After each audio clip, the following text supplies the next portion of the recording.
Hello students, today we will discuss one more counter for the detection of nuclear particles, which is your scintillation counter. So in 1903, Crookes in England and Elster and Geitel in Germany. 1903, Crookes from England and Elster and Geitel in Germany. They independently reported that alpha particles striking on a zinc sulfide screen, they produce individual flashes if they are observed through a microscope. So later on in 1947, Marshall and Coltman in USA and Kalman in Germany, they said light flashes from a scintillator were detected by a device which is known as a photomultiplier tube. So scintillation counter is now one of the most common device for the detection of nuclear radiation. So its principle, so what is the principle of scintillation counter?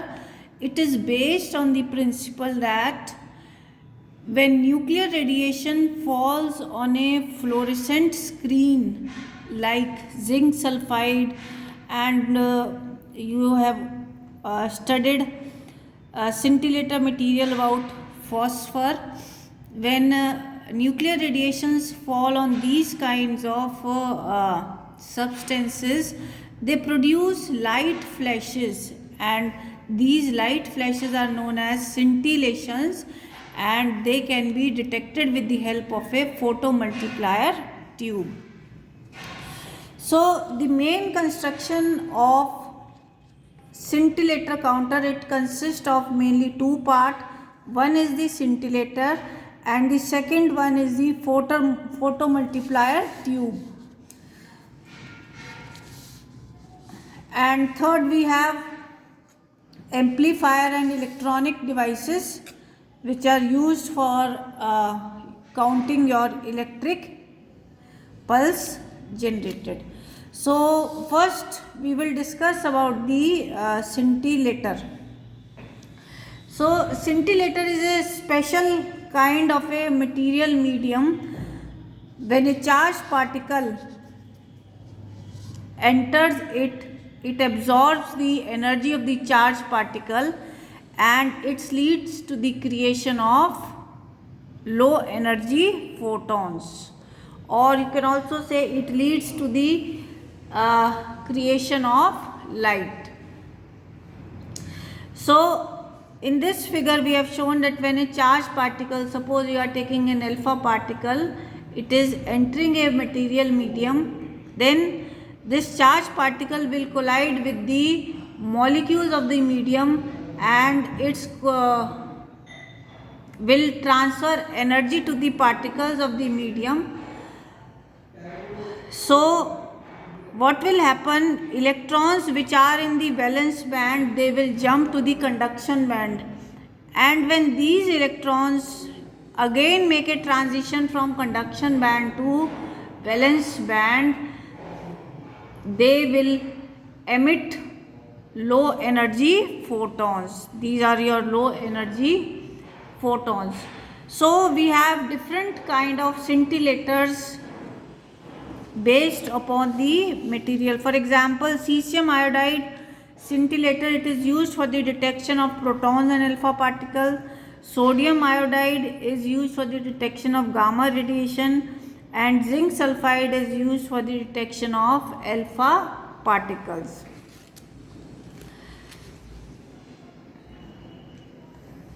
So, when a charged particle, whether it is an alpha particle or a gamma radiation, it enters the material medium, then it converts the energy of a alpha particle into low energy photons. Now these low energy photons, they are focused on the photocathode of a photomultiplier tube. This photomultiplier tube consists of photocathode and your curved electrodes, which are known as your diodes. These all curved electrodes are known as diodes, and these diodes are kept at a potential of plus 100 volt with respect to the previous one. So overall we have your 10 diodes. So these low energy photons are incident on the photocathode of a photomultiplier tube. So when they will fall on the photocathode, then the phenomena of photoelectric effect takes place. So what is photoelectric effect? When a photon or a gamma radiation, it strikes the surface of a metal, and if the energy of the photon is sufficient enough, then electron from the metal will absorb that energy and it will be ejected out from the metallic surface. So this ejected electron, it is known as your photoelectron. So when this low energy photon, it strikes the photocathode of the photomultiplier tube, then phenomena of photoelectric effect takes place, and it will result in the emission of a photoelectron, and this photoelectron is known as your primary electron. Now this primary electron or photoelectron, ये आपका किधर travel करेगा? It will travel to the first curved electrode या dynode which is kept at a potential of plus 100 volt. तो ये electron आपका कितनी energy से ट्रैवल कर रहा है? It is having a kinetic energy of 100 electron volt. और जब ये इस मेटालिक सरफेस से इस इलेक्ट्रोड के साथ कोलाइड करेगा, what will happen? It will emit out 2 or more secondary electrons.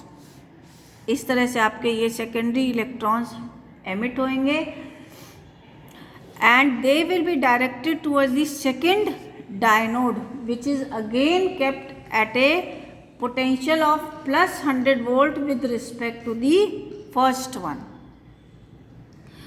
तो इस तरह से जब ये इस डायनोड पे स्ट्राइक करेंगे, again they will emit more secondary electrons. तो ये जो सेकेंडरी एमिशन ऑफ इलेक्ट्रॉन्स का प्रोसेस है, it will go on increasing. यानी कि हम ये कह सकते हैं कि multiplication of electrons by secondary emission is taking place in A photomultiplier tube. और इसमें हमारे पास ये टोटल 10 डायनोड्स होती हैं, यानी कि you have 9 stages of multiplication, और एक क्यूमुलेटिव इंक्रीज हो जाता है in the total number of photo electrons, जब तक वो आपके सबसे last, this is your anode, यहाँ पर नहीं रीच करते. और जो ओवरऑल एम्प्लीफिकेशन रहेगा वो रहेगा if a single electron, primary electron is emitted, then overall amplification is raised to 10 raised to power 6 electrons. इतना amplification हम इसमें अचीव कर लेते हैं.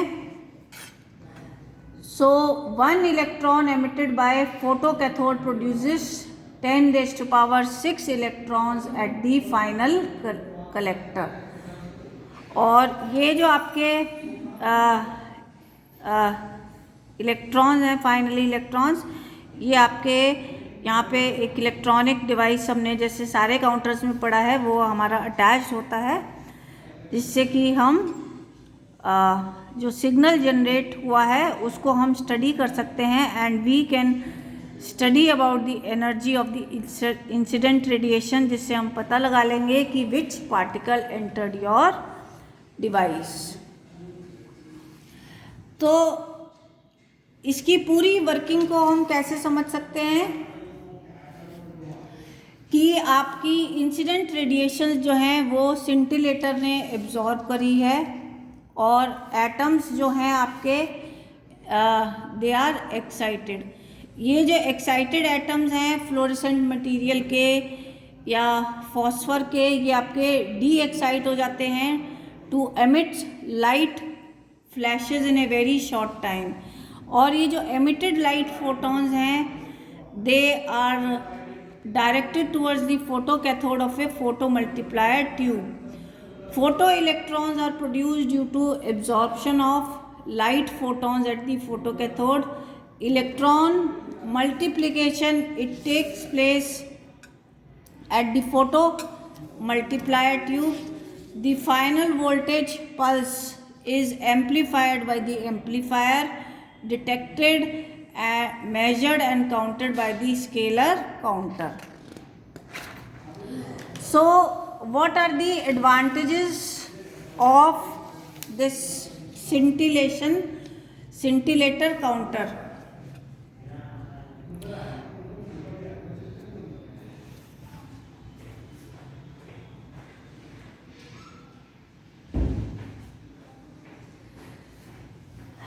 The dead time of the counter, it is small, so high counting rate is possible.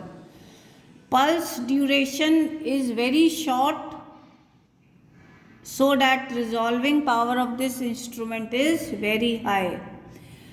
Pulse height is proportional to the energy of the incident gamma rays. And what are the disadvantages of scintillation counter? The light output varies with the type of radiation. Overall efficiency is low as phenomena of conversion of radiation into light and reconversion of light into electrons to count high energy radiation. This is a complex phenomena.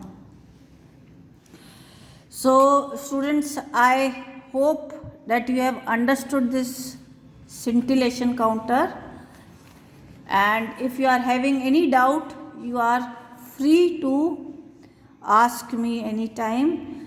And so thank you for your patience.